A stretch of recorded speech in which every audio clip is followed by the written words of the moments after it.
नमस्कार, स्वागत है। आप देख रहे हैं बक्सर ऑनलाइन न्यूज़ और मैं हूं आपके साथ गुलशन सिंह।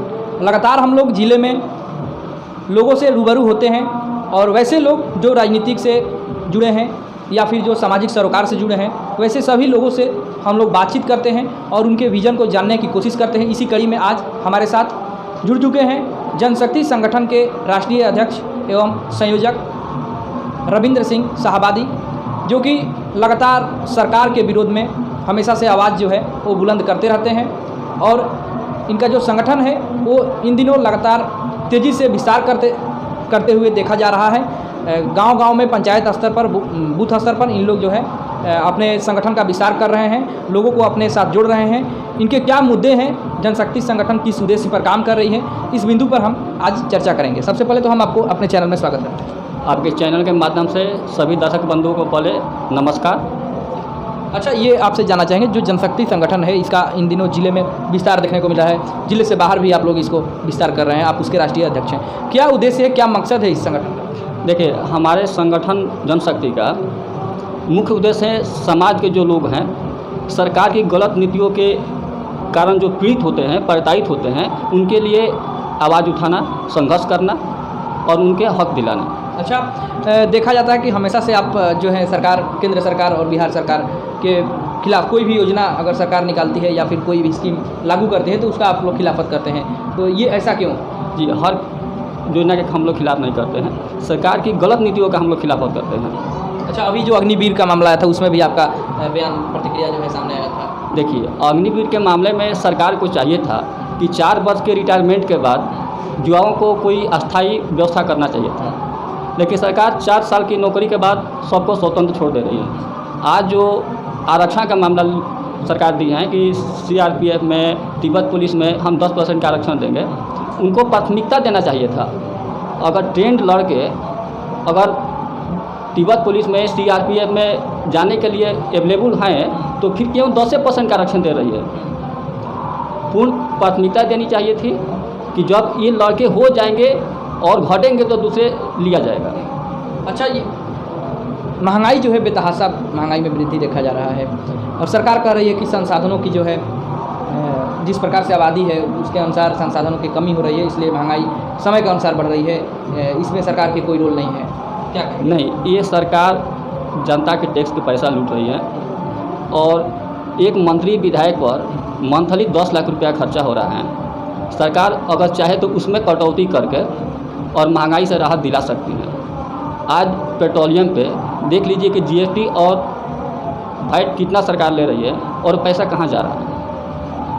अच्छा, स्वास्थ्य और शिक्षा पर क्या आप लोगों की राय है? देखिए, शिक्षा के मामले में तो सरकार पूर्ण रूप से फेल है। और जहाँ स्कूल में देखिएगा तो मिड डे मील चालू है, पढ़ाई 2 से 3 घंटा हो रहा है, किसी स्कूल में साफ नहीं हो रहा है। तो सरकार को चाहिए कि ट्रेंड शिक्षक की नियुक्ति करे और टाइमली स्कूल चले। केवल खाने के लिए बच्चे स्कूल जाएंगे तो शिक्षा नहीं मिल पाएगी। अच्छा, आमतौर पर ये आरोप लगते हैं कि जो सरकारी पीएचसी हैं, सामुदायिक स्वास्थ्य केंद्र हैं, वहाँ पर मरीज पहुँचने के बाद 2 घंटा 4 घंटा बीतने के बाद भी मरीजों के पहुँचने के बाद वहाँ पर कोई डॉक्टर वहाँ पर मौजूद नहीं रहते हैं और डॉक्टर जो है अपने मन से कभी आते हैं कभी नहीं आते हैं, तो इस पर सरकार को क्या कहेंगे आप? देखिए, हर पीएचसी का एक जैसा हाल नहीं है, कहीं अच्छा है तो कहीं बुरा भी है।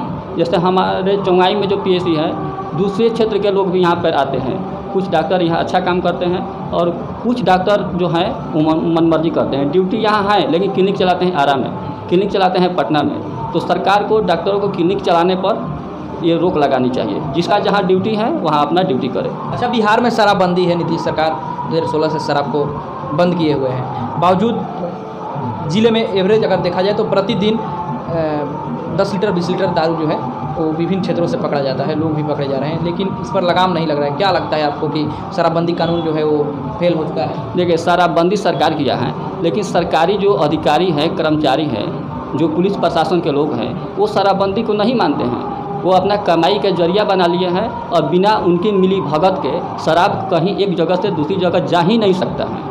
क्या लगता है सरकार को इस पर एक बार ध्यान देना चाहिए, समीक्षा करनी चाहिए? सरकार को अपने सरकारी कर्मचारियों को और पुलिस प्रशासन पर नकेल कसना चाहिए, तभी ये शराबबंदी सफल हो पाएगी। अच्छा, जनशक्ति संगठन का आगे की योजना क्या है? देखिए, हम लोग मुख्य रूप से बेरोजगारी, महंगाई और शिक्षा के लिए आवाज़ उठा रहे हैं। आज देखिए कि शिक्षा का दर क्या है। जो साइन करने वाले हैं उनको भी शिक्षित माना जाता है और पूरे भारत का साक्षरता दर 72% है। यानी आज भी पूरे देश में करीब 40 करोड़ ऐसे लोग हैं जो अपना नाम लिखने नहीं जानते हैं। तो वो जब नाम लिखना नहीं जानते हैं तो आपकी योजना को वो क्या समझ पाएंगे? जो कोई दूसरा बता दिया वो जान जाएंगे।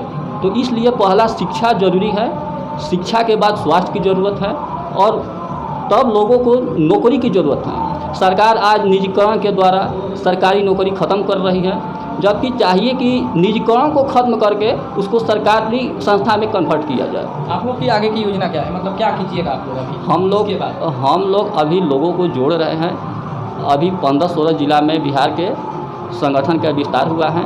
हम लोग पूर्ण रूप से समूह बनाकर सरकार की गलत नीतियों का पूर्ण रूप से विरोध करेंगे। आप अपना कीमती समय दिए, इसके लिए आपको बहुत बहुत धन्यवाद। जी धन्यवाद। ये थे हमारे साथ जनशक्ति संगठन के राष्ट्रीय अध्यक्ष एवं संयोजक रविंद्र सिंह साहबादी, जो कि बता रहे थे कि सरकार के द्वारा जो भी योजनाएं लाई जाती हैं और सरकार की जो गलत नीतियाँ रहती हैं, उस सभी योजनाओं को नहीं, लेकिन जो गलत नीतियाँ होती हैं उसका जो जनशक्ति संगठन है हमेशा से विरोध करता रहा है। और आगे आने वाले दिनों में संगठन को विस्तार के लिए ये लोग पूरे बिहार में, पूरे देश में मुहिम चलाएंगे। बने रहिए हमारे साथ, फिर मिलेंगे। धन्यवाद।